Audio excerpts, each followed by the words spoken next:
morning, good afternoon, good evening. I always have to say that because we have different time zones. We have 7 continents in the world. So some people right now is midday. Some people are already asleep. Some are about to wake up. Some are just waking up.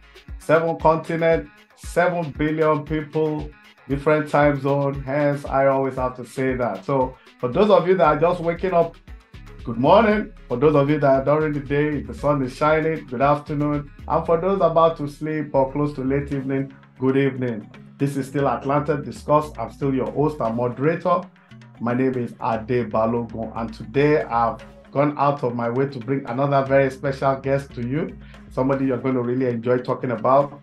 At Atlanta Discuss, we're very big on what the diaspora contingent of every country can do to help their country of origin. And you know, we have a lot of soft spot for the largest concentration, the country with the largest concentration of Black people in the world, which is Nigeria. So today we have brought you another very wonderful guest. I'm sure you're all going to enjoy listening to him. Listeners and viewers, kindly welcome Gabe Okoye to Atlanta Discuss. Gabe Okoye, welcome to Atlanta Discuss. Thank you. I'm glad to be here. All right. I'm sure our viewers are very excited to have you.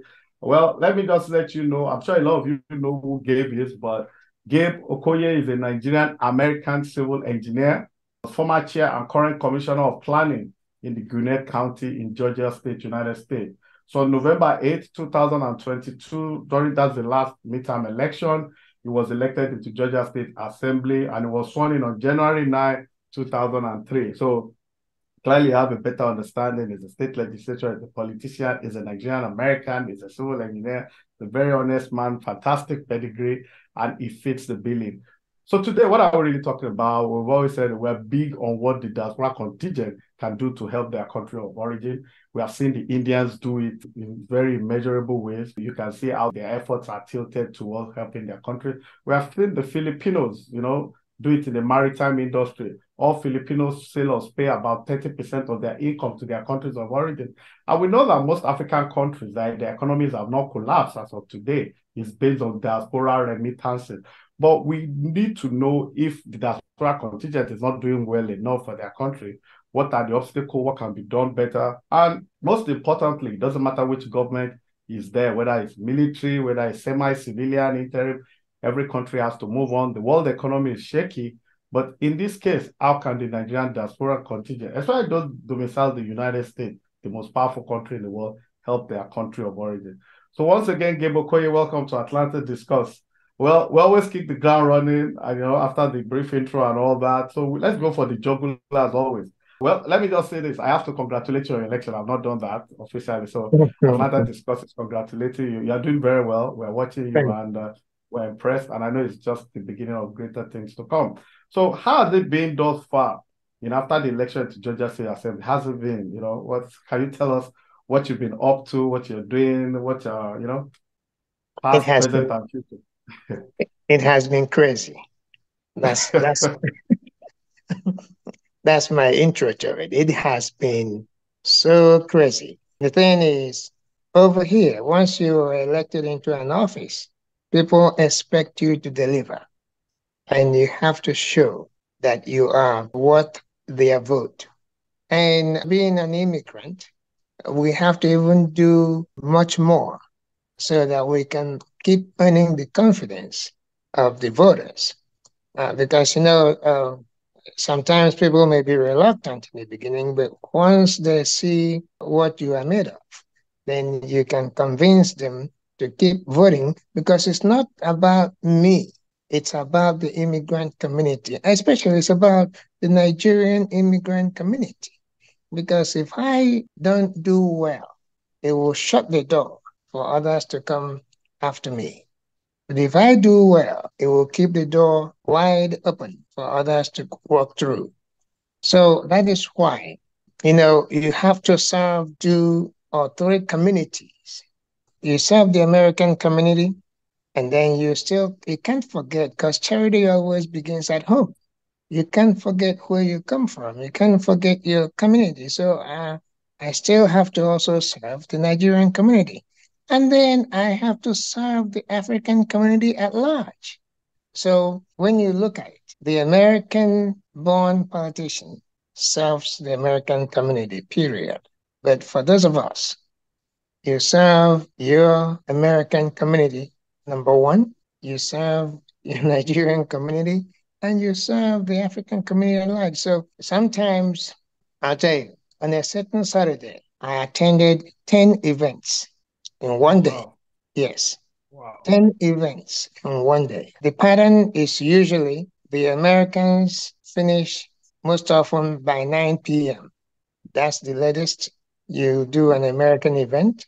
But by 9 p.m., our Nigerian people are just getting ready to get started, you know?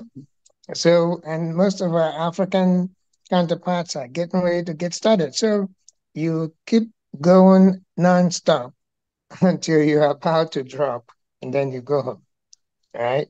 And then you still have to answer to your constituency. You get called by a constituent, you run to take care of their issues. Because here, you don't get elected and then you just drink your beer and walk around. No, you don't do that. You have to perform. So it has been crazy, but I must tell you, I am not complaining because I signed up for it and nobody put a gun to my head when I put my signature on the dotted line. So I'm just explaining how it has been, not complaining about how it has been. Thank you. Fantastic. Quick one. Do you have any bills you are working on or you've worked on or something? Yeah. Yes, Can you I share am. that with us? For you to succeed in anything you're doing, you have to at least learn the trade, right? I mean, I have been a party chairman, but I have never been a legislator. Okay. So in my first session, I didn't do much but sit and observe and build relationships because they will come in handy when I'm ready to go. And I am ready to go because we're going into a special session come November 29th. But then in January, we're going to our regular session. But right now, I have a bill that I'm working on, and that concerns the military veterans. Because these military veterans, they are the reason why we have the freedom we enjoy in this country. They put their lives on the line. Some of them lose their lives. But the unfortunate thing is that when they come back from wars, some of them end up on the streets homeless and hungry. And I do not think that such should be happening in this great country called USA. And especially in this our state, too, a state that has about $11 billion in surpluses.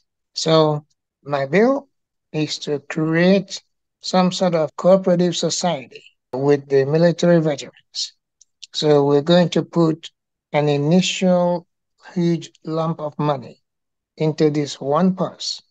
And then from there, in groups of 3 to 5, I mean, if somebody is a bricklayer, the other is an electrician, and the other is a welder, that's almost a building construction company right there. So you can give them a loan to start that company. Because I believe that people who go to war and are smart enough to come back home are smart enough to run their businesses.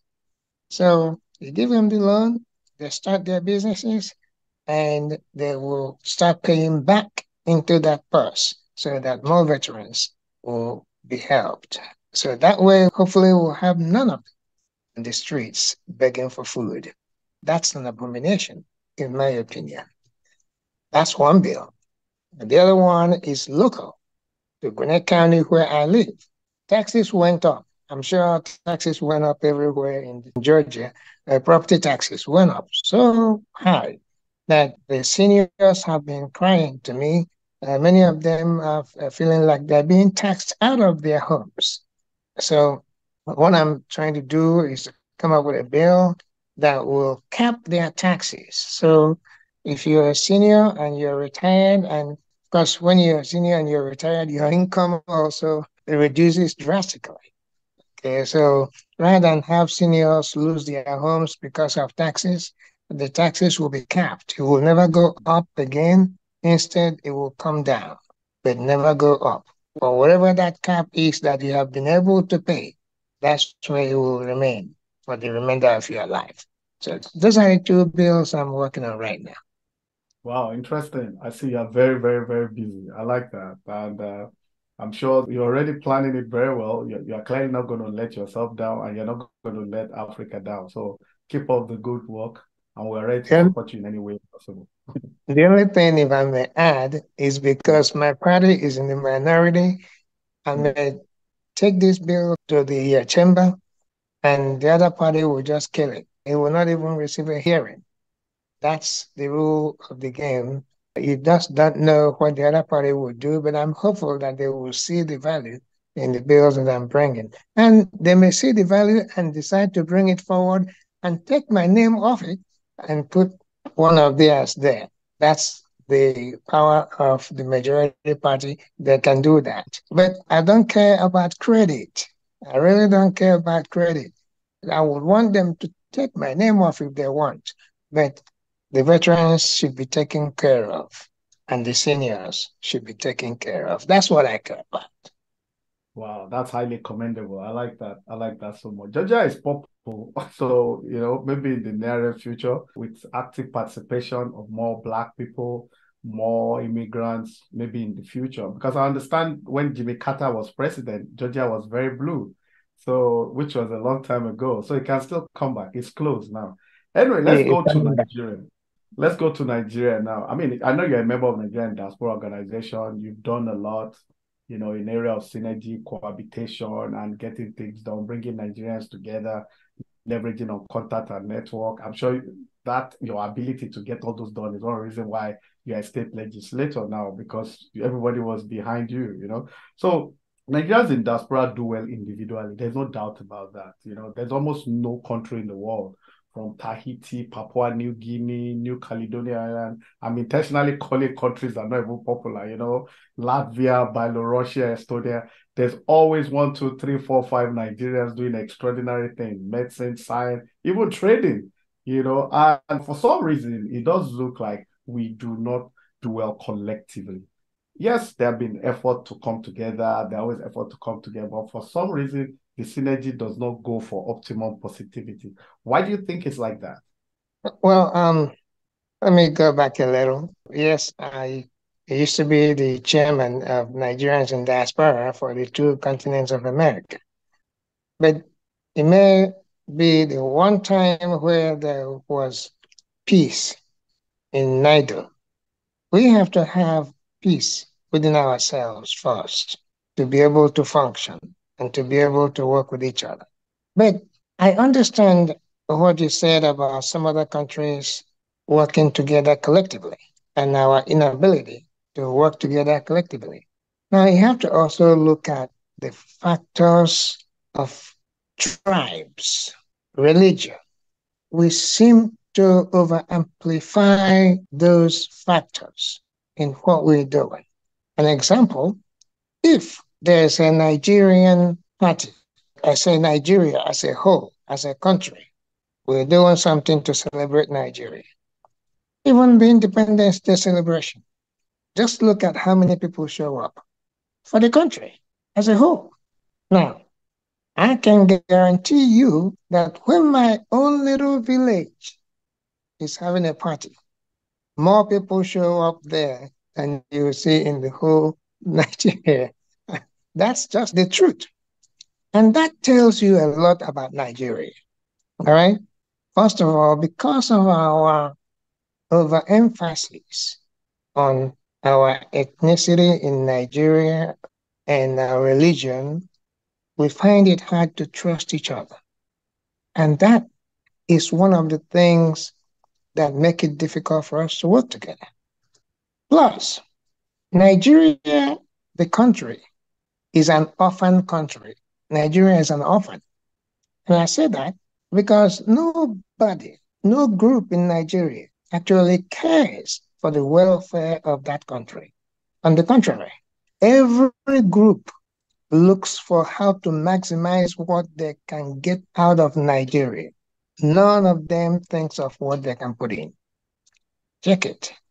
And when you are just taking and taking from a country, nobody caring for that country, It's abusing the abuse orphans get because nobody cares for the orphan. That is what is happening with Nigeria. It's an orphan country. We don't trust each other. And for that reason, we find it difficult to come together for a common goal. And that is what the problem has been. And I started with saying that even the organization that is supposed to bring us all together, we can't all fit into it. As large as it is, there's so much space, but we still can't fit into it. And that's just a shame because we are smart people, very intelligent, very industrious, and we have been very successful. I mean, if you go to any hospital around here and you don't see a Nigerian doctor, run. It's probably not a hospital. You go to any university and you don't see Nigerian professors, don't send your child there. It's probably not a great school. Nigerians do great things in this country. If only, if only we will learn from the country we live in. The example I give is myself. I am from Nigeria originally, and I was not born here. But I came here. They trusted me enough to elect me a party chairman. They trusted me enough to appoint me the first Black person in the 200-year history of my county in the Planning Commission. They trusted me enough to elect me into the executive committee of the state party, where I actually rose to vice chair of the congressional district, the 7th congressional district. Okay. And of course, they trusted me enough to elect me to the General Assembly. Can you imagine? I can do all of this here, but I'm from Anambra State. If I move to neighboring Enugu, I will not contest for most of these positions. If I move to nearby Delta, I will not contest for these positions. So trust is what we lack because we overemphasize the frivolities we overemphasize. That's what I think. Wow, wow, wow. That's very deep. On Atlantic discourse, usually a discussion. So we too we have an opinion. So sometimes we really tell because Yes. I like what you just said, but I've sat down with people that blame a lot of these things on colonialism. You understand? 63 years down the line.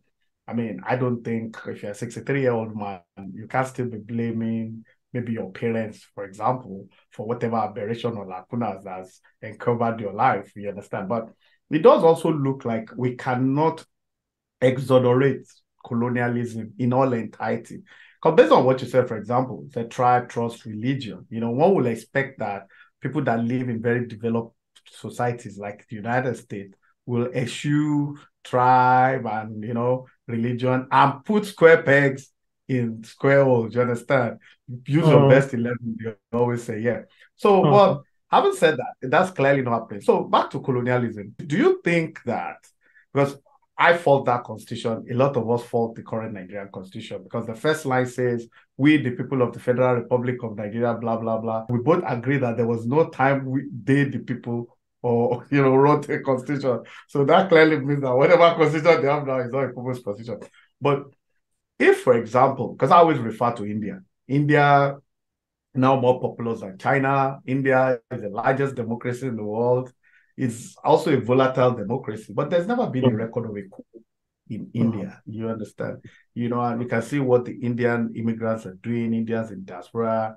I think Canada now has a Secretary of Defense in India. UK has an Indian Prime Minister. Hopefully we won't mind if you become governor of Georgia one day, that kind of thing. It's not possible. But my point is, don't you think that maybe, there's a big maybe that if when the colonialists were sharing us, if they had done it along tribal lines, I mean, the problem will be in Nigeria, the Igbos will be in one place, the Yorubas will be together. Because if you look at the northern part of most West African countries, looking from Cameroon, which is on the eastern border of Nigeria, all the way to the west, every northern part of those countries are Islamic. Northern Benin Republic, northern Togo, northern Ghana, northern Ivory Coast. So the question really is, does colonialism has a role to play in this? Because it does look like if that answer is yes, and I will give you as much time you want to elaborate, that means that we're not meant to work in the first instance. You understand? A quick digression. Rwanda, majority Hutu, minority Tutsi. Burundi is majority Tutsi, minority Hutu. At independence, the Belgians gave the power to the minority in those two countries. And we also what happened genocide. You know, almost 1 million people killed by machetes in 3 months. So do you think colonialism has a lot of role to play in this distrust and this ethnic disorganization that we have? A short answer is maybe.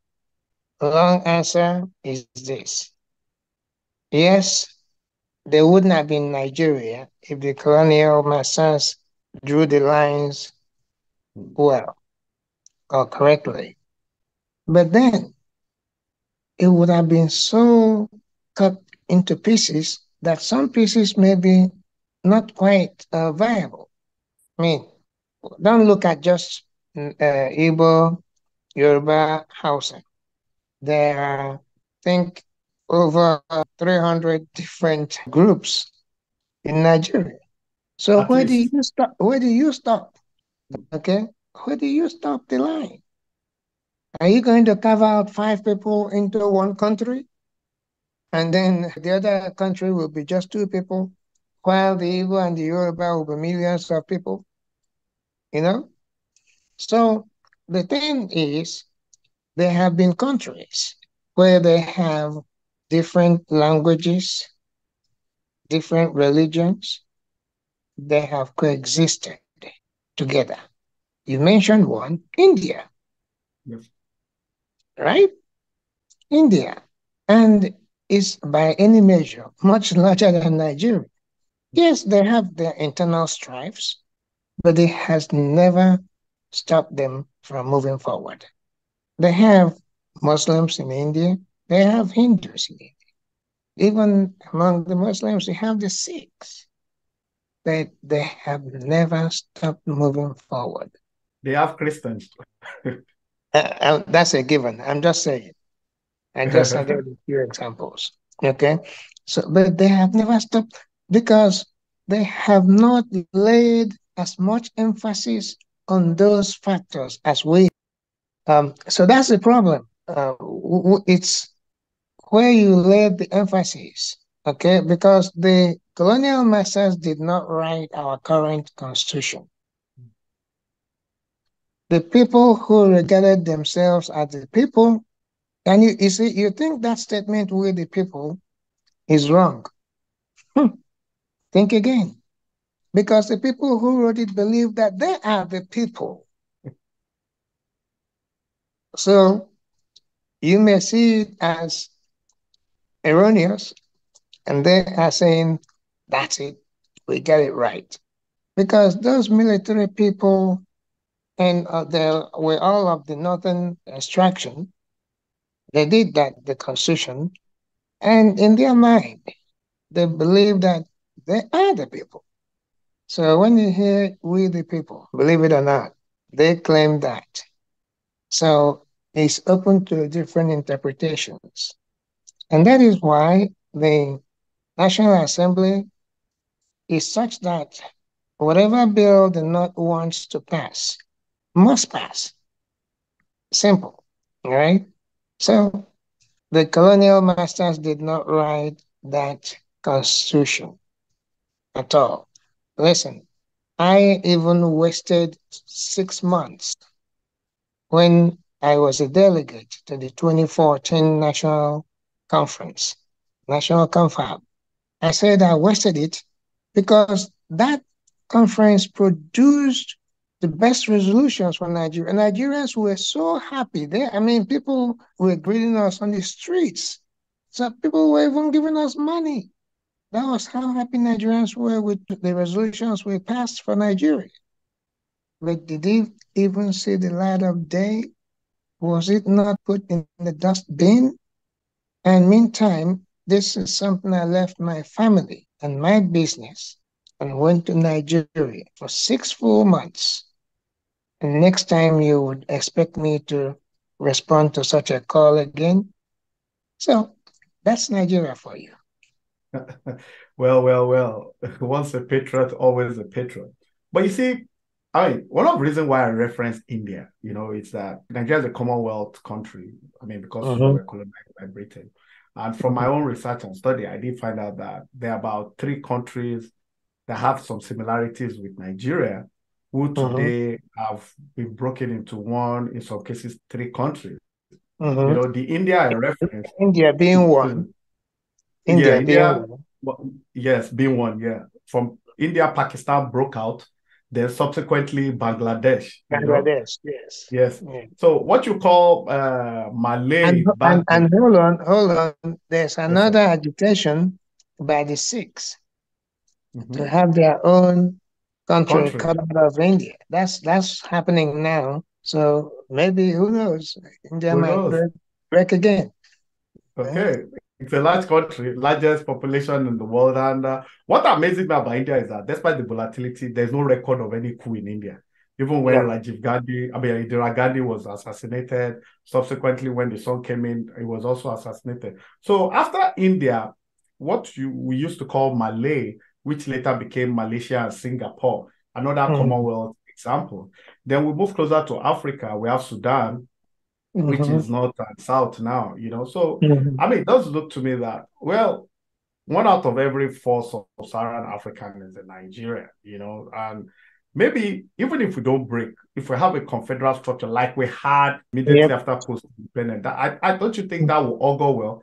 Because the rivalry will be healthy. Remember when I think Awolowo started UI and Mm-hmm. Zik started, or is it Michael Opara started Osoka, Amadu Mm-hmm. Bello did the school in Zaria, the university in Zaria, Right. then the Right. TV followed suit and all that. Don't you think now we have six sub-regions, south, south, southeast, southwest, and all that?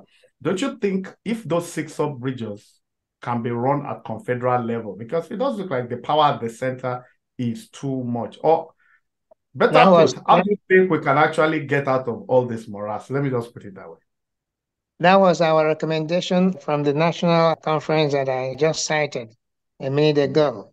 We ask that we go back to regions Hmm. like we used to have. But guess what? That was even a challenge because Wow. I'll give you an example. In the Southwest, the Lagos delegation was adamantly opposed to having regions. They would rather have states be the Confederate units. All right. And from the Southeast, the Ebonyi State delegation was adamantly opposed to having 6 regions. And I believe it was Chief Olufai that said, I guess we shouldn't fight for regions anymore because there's no point in fighting for it and getting it and then going back and having civil wars in those regions. So you get what I'm saying? You Mhm. know, some people do not want to go back to what worked. In my opinion, that's what was best for Nigeria. Then what we came up with was okay, let's go back to having states be the federating units and devolving power from the center to those states. That was what we recommended. That was the best we could do given the internal splits we had right then. But having regions and having every region contribute to the center reverses Nigeria from being an orphan country to a country with father and mother. Because we will now be feeding the center, and the center at that point would hold. Right now, the center cannot hold. That's it. And I'm paraphrasing Chinua Achebe. Things fall apart, the center cannot hold. Yes, I like the book too. I read it every now and then. But I mean, it's clear that whatever we're doing now cannot be sustained. Where, as of the last time I checked, we're using about 95% of all incomes. And I repeat, all income servicing just debts. You know, we're the only oil producing country in the world that does not have a functional refinery. And in the last 8 years, we've been expending almost $1 billion annually on turnaround maintenance. I mean, if you do the arithmetic, it's just unbelievable, you know. And exchange rate now, I'm sure you don't even want to talk about it. It's gone out of hand. So power, we don't have. Education, upside down. Health, non-existent. Security is just on paper. You know, nothing seems to be working. Election, we cannot organize properly. You understand? Don't you think Nigeria is almost fitting the toga of a failed state? Well, I have to go easy on my people. But going easy means telling the truth. Hmm. Nigeria has gotten most things wrong.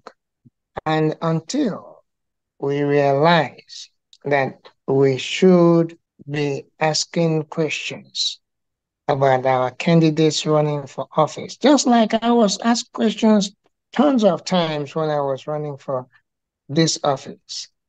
And we should stop taking their rice and the onions when they come to see us. Because what I don't understand is how you're going to accept those gifts and also get paid to go vote. And then you're going to come and question what they have done. You've lost your right once you have taken that money. Because don't forget, if you invest your money into something, you expect a return on investment. So we also need to do our part by saying no to them. Nigeria is so corrupt that even if you report any of those people to the police, nothing happens. But here, if I bring that rice and you take it, me that brought it, I'm going to jail. And you that took it, you're going to jail too. But Wow. Nigeria have no laws. We have statements on paper. A law is an enforced statement. In Nigeria, we enforce nothing, and we still say we have laws.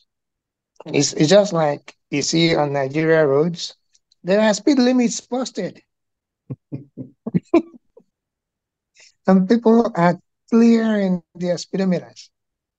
Have you ever seen anybody stopped on the road because he or she was speeding?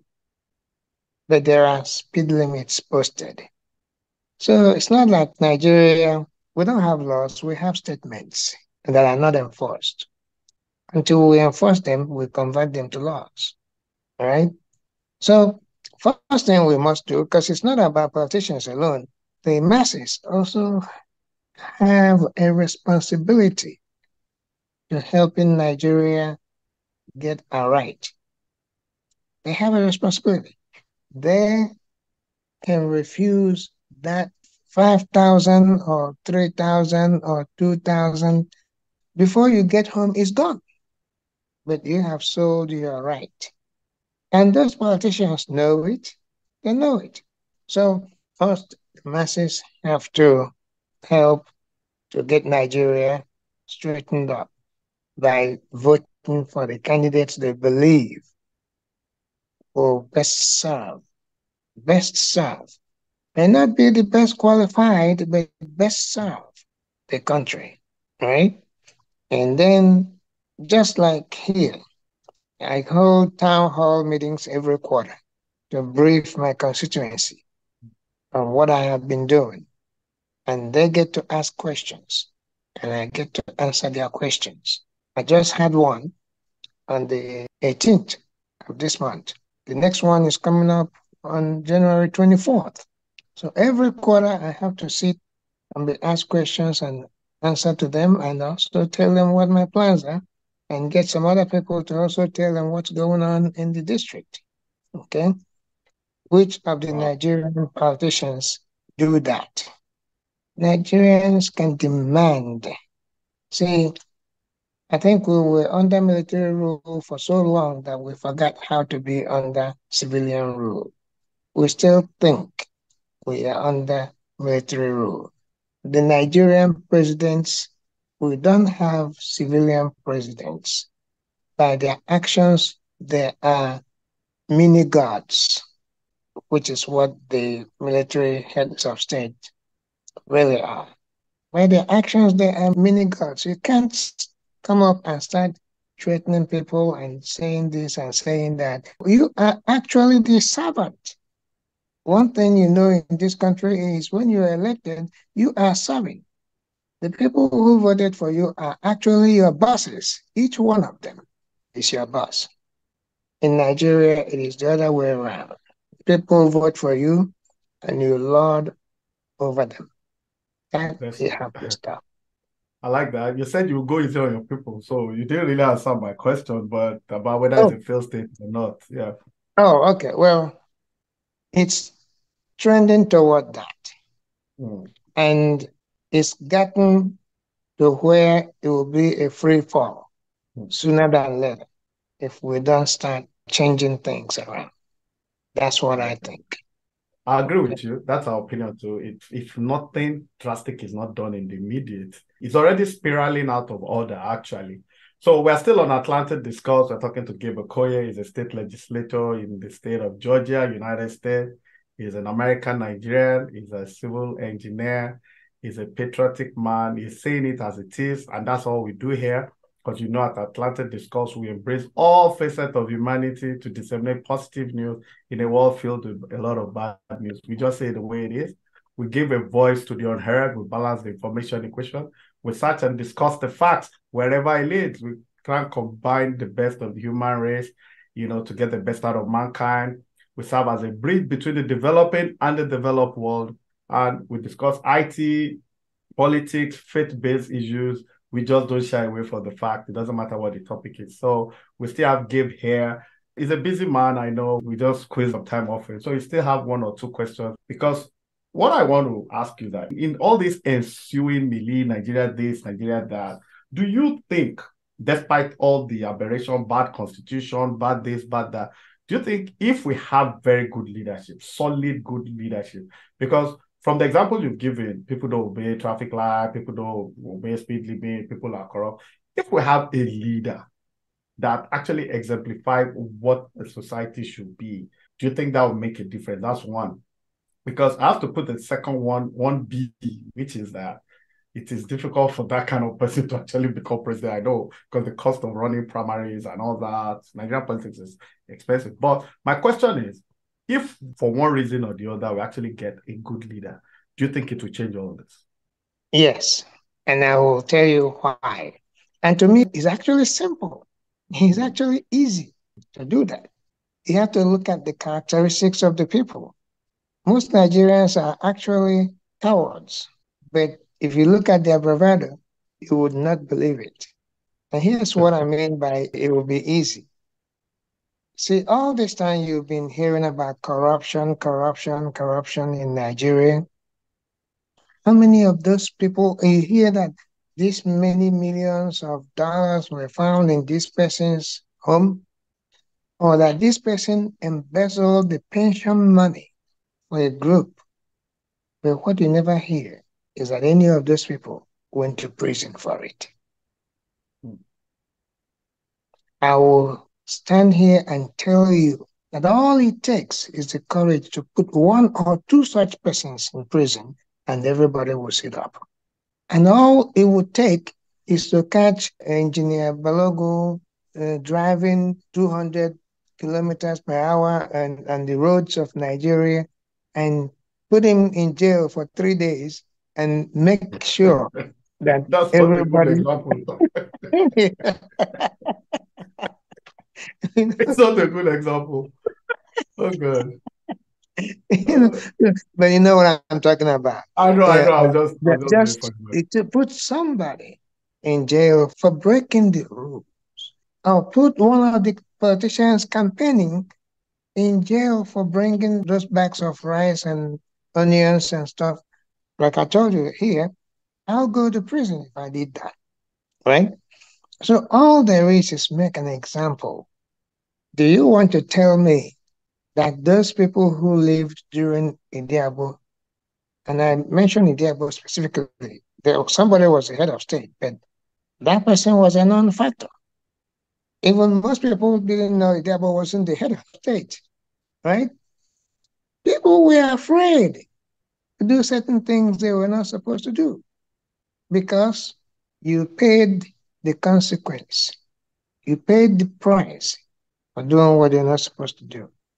I'm not saying we should be military or civilian, but all I'm saying is that it's simple.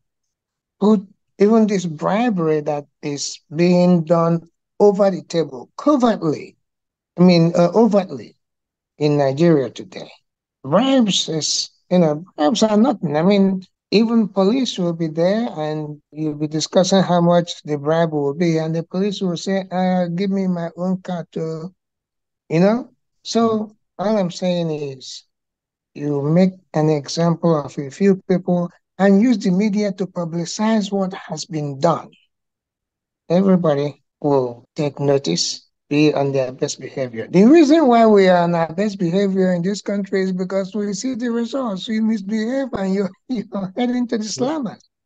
True. Very true. Very That's true. all. If this country was such that they don't prosecute crimes, with all these guns you see floating around everywhere, it will be an okay corral. We'll be shooting at each other for no good reason. It's happening now, but Mhm. it would have been worse. That's all. Interesting. I like that. I like that. Leadership matters. If the Nigerian leader doesn't take bribe, if he's not giving contract to his children or family, nobody else will do it. I agree with you absolutely. I agree with you. That's just a fantastic example. But one or two more questions. The next two questions are just about diaspora and how government and diaspora can work together. But the first one is really that I've seen a lot of people leave America, Europe, and go back and take part in politics. Some got elected, some got appointed, that kind of thing. And like you rightly said, that when they develop well, they behave well, when they get back home, it does look like some of those diaspora, when they even go home, they're worse than people that are domiciled back at home. Is it that Nigerians are just inherently dishonest or that? Because if everybody else thinks that the diasporan contingent can rectify the problem of Nigeria or any other countries in the world, do you think with how well Nigerians are doing all over the world individually, do you think if, for example, because those that have gone home have not fared better, we have some very good ones, there's no doubt, but the percentage is very, very negligible. So should Nigeria as a country actually have hope in our diaspora contingent rectifying the situation? Technologically, the expertise are there, medically, it doesn't matter what profession, but those that have gone home that we are saying, at least 90% of them didn't fare better than people that are home. So Yeah. why is that? First of all, you must know that human nature is the same everywhere.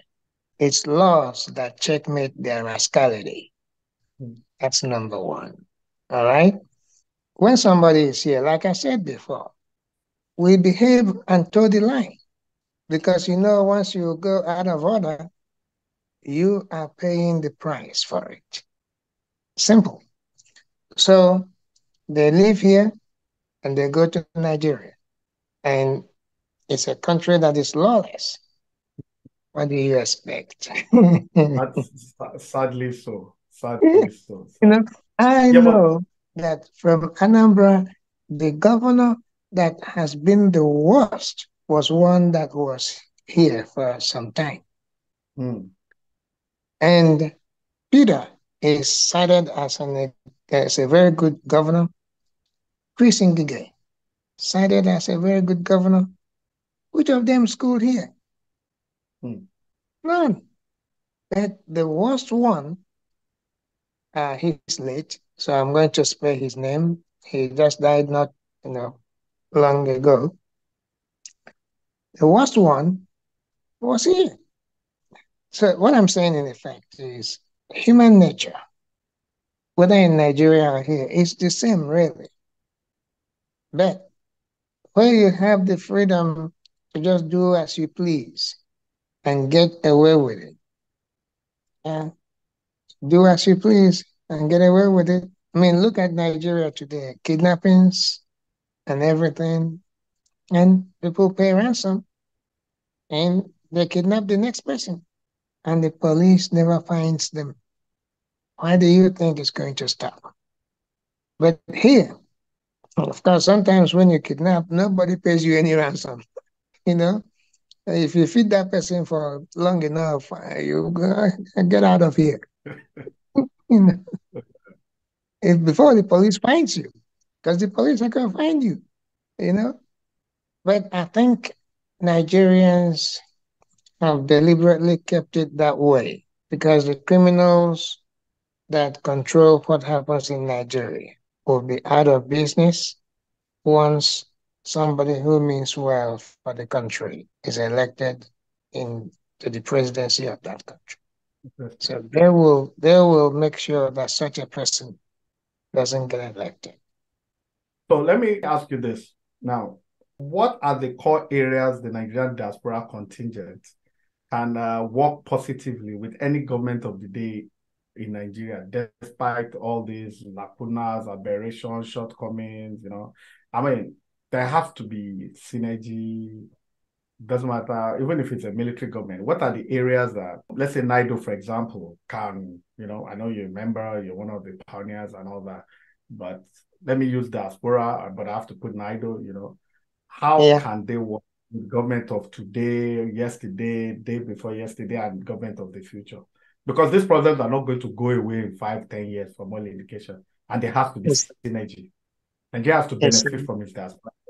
So, what are the core areas that synergy can take place? you see, I want to give credit to the Nigerian diaspora. We are great, and Nigeria is lucky because Nigeria has a diaspora community that is interested in what's going on in that country, that is interested in helping the country. That's not the same for every country. Many countries come here, their diaspora citizens here don't even want to know what's going on back home. They get here, they turn their backs. But hey, those of us in Nigeria are always interested in the well-being of the country. And I give them credit for the billions of dollars they send to Nigeria every year. When I was NADO chair, it was around 22 to 25 billion that are sent to Nigeria every year. Wow.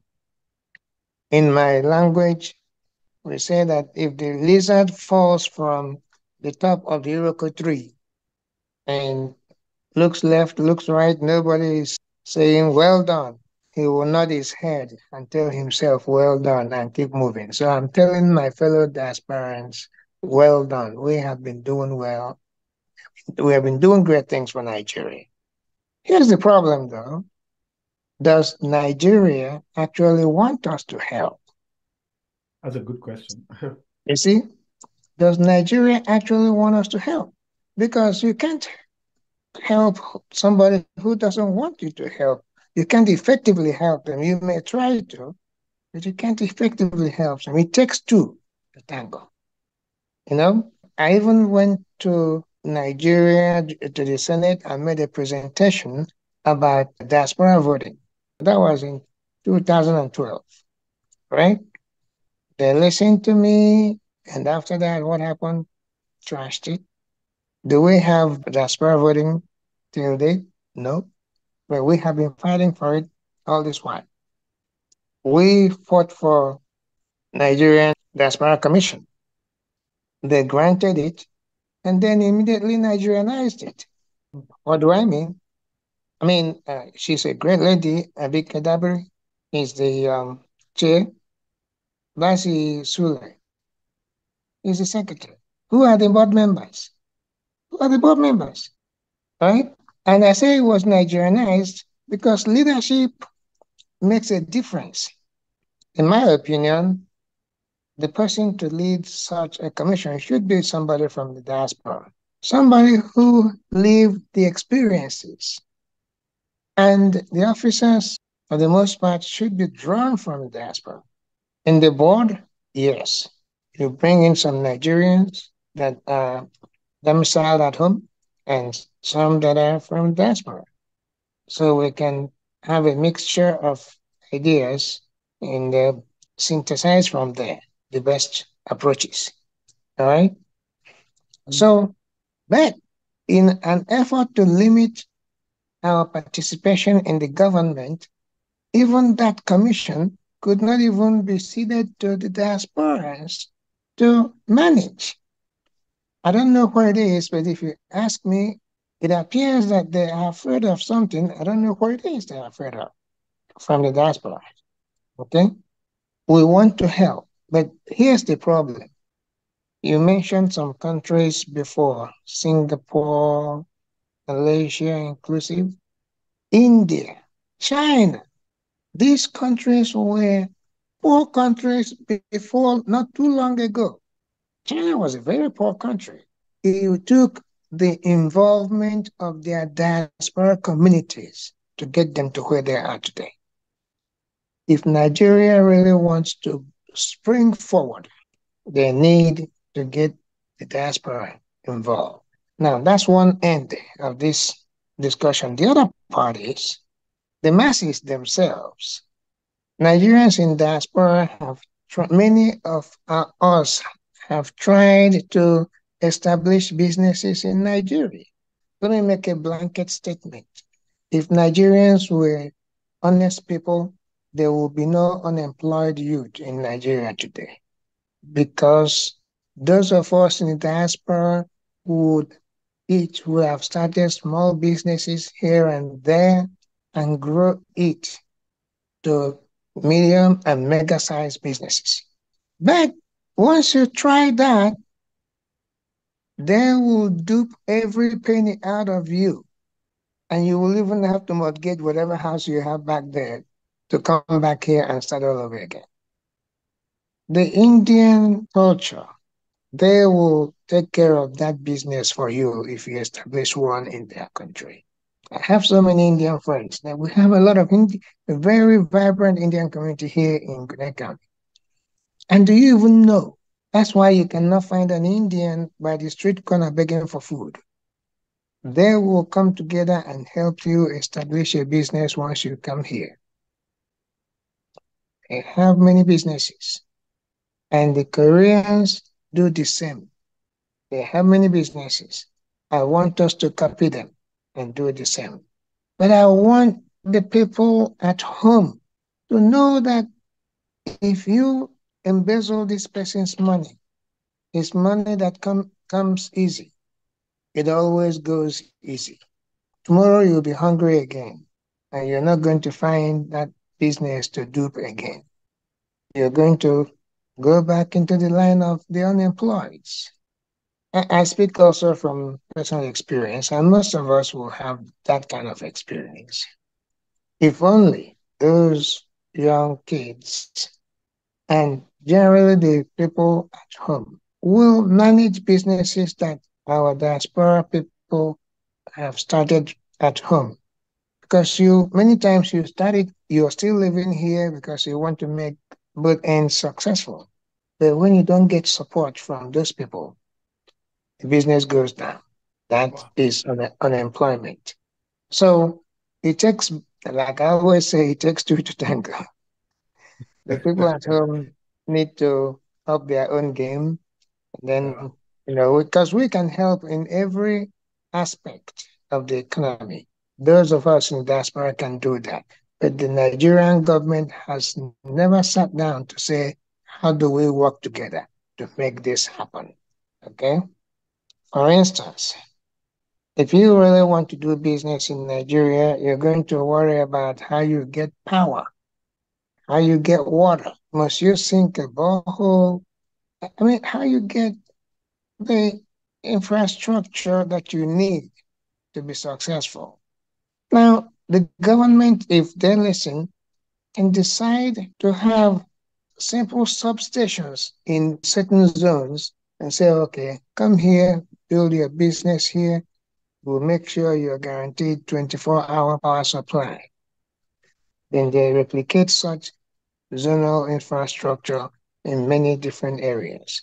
When I say zones, not a big area, not a big area, a small area that will site many industries, and then make sure to keep power supply going 24/7.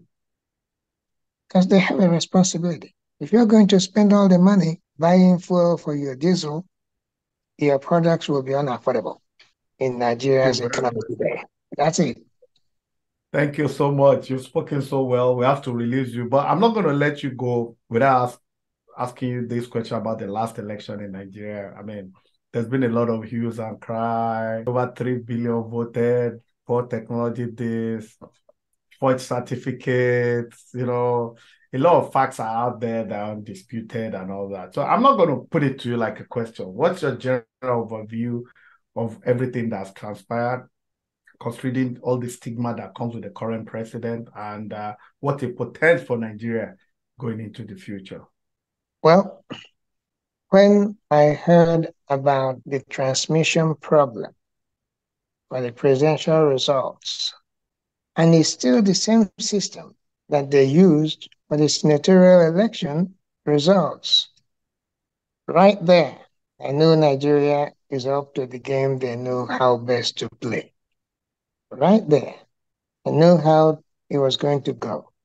Because, I mean, the elections were not held on different dates. And you know what I mean? I mean, this system, how can it work for one at the same time not working for the other? Okay? But, like I told you, a cabal holds down Nigeria. Really. That's what I think. And if you go there making sense, you are disqualified. Period. By making sense, you are disqualified. I know when I attempted governorship run in Anambra State, I told them I don't even want to be paid salary. I just want to work. That was even used against me. Oh man, this one is going to embezzle out the money. I mean, he doesn't want to be paid salary. How does he want to leave? Well, that's our money. He's just going to. I mean, I guess you have to be crooked in Nigeria to be president. I think that's all. You can be president by luck, just like good luck was president by luck. He came in from vice to president. And you know, in Nigeria, no vice has ever been president except by luck. He's the only one who was vice. And believe me, if Yar'Adua, bless his soul, hadn't died, Jonathan wouldn't have been president if he ran after Yar'Adua. Because we do not have that culture of vice presidents rising to be president. If I'm wrong, tell me which one has. So Nigeria, what I hate in Nigeria is the brazen nature with which they do the wrong things. They do it with so much, I mean, Impunity. impunity. They do it with so much Unbelievable. impunity. That is what I hate about Nigeria. The system, okay? I mean, listen, I saw the first ruling, is that the appeals court or whatever that court was? Appeal, And yes. and then the justices were actually defending the defendant.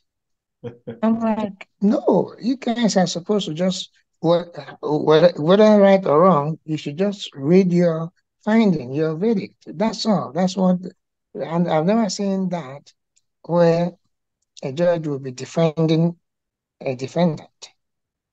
But anyway, only in Nigeria. And I'll leave it at that. Thank you so much. All right. Thank you, Gebo Koye. Thank you, your guest extraordinaire. Thank you so much for your time. This Atlantic discourse is going to be a wrap there.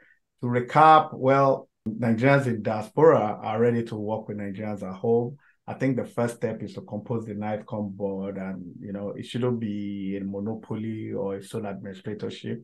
I think we've had almost 4 or 3 guests tell us that NIDO has about 8 people quota on that. But really, it doesn't matter. Pick whoever you want to pick. It doesn't matter, that kind of thing. We have to be united. It's not a difficult thing also. If we mean well, if we are as patriotic as we say we are, we should learn to put square peg in square holes. Yeah, that's true. And good leadership clearly can change things. One of the things India has going for it is that everything started from Mahatma Gandhi, who lived a very Spartan life. No convoy, no opulence, no overeating, no pot belly, You can see a trickle-down effect in that country till today, We have had good leaders, the Awolowo, the Azikiwe, but we have not leveraged on it. And it's fair to say the coups of 66, both January and the June, July one, messed up everything. Now, we also agree that we cannot continue to blame everything on colonialism. We have the requisite manpower that can hit the deliverables. Nigeria is really sick. Yeah, it is sick. We're battered almost beyond repairs. And I say that almost with a 98% almost. It's really, really, really bad. The exchange rate now, I'm sure from the time we started this discussion to now, it will have gotten worse again. And I remember when I used to laugh at the Zimbabwean dollar under Mugabe, to imagine that currency has more value today. All the bricklayers that come from Togo and Benin Republic to work in Nigeria to make more money, they are all going back home because the West African CFA now has more value than Nigeria. If there's anybody anywhere that thinks things are normal, you must really be joking. This is really a very dire time for us. We have to all work together one way or the other. One of the key ways is to put the best foot forward. Put the right people forward. It doesn't matter what religion, what ethnic base. Well, one of the problems we are suffering from really is that quota system. If the very best of Nigeria at any point in time, if we need 10 good people, and all of them are from Enugu State, let's push them forward. If we need 25 people and all of them are from Katsina or Kebbi, let's use them. Let's not just hide under the guise of it's my brother, it's my, We're really behind schedule, and for the nation that is the largest concentration of Black people in the world, we have been a very big disappointment. Only God knows if we can come out of the ensuing, but it is Nigeria. We've been there. We've all been close for a very long time. We're close to 66, 67, after the Civil War, 79, 83, and during June 12, it's always as if everything is. But this time around, it does look like we've exhausted everything. We need magic right now, and that's all. So Gabe Okoye, thank you for coming. I'm sure we'll call you in the future like we always do. Thank you for your time. You're welcome, and thank you for having me. All right. It's a wrap then. Thank you, our guest. We'll be coming back again with another wonderful topic. It's been a wonderful day. Bye.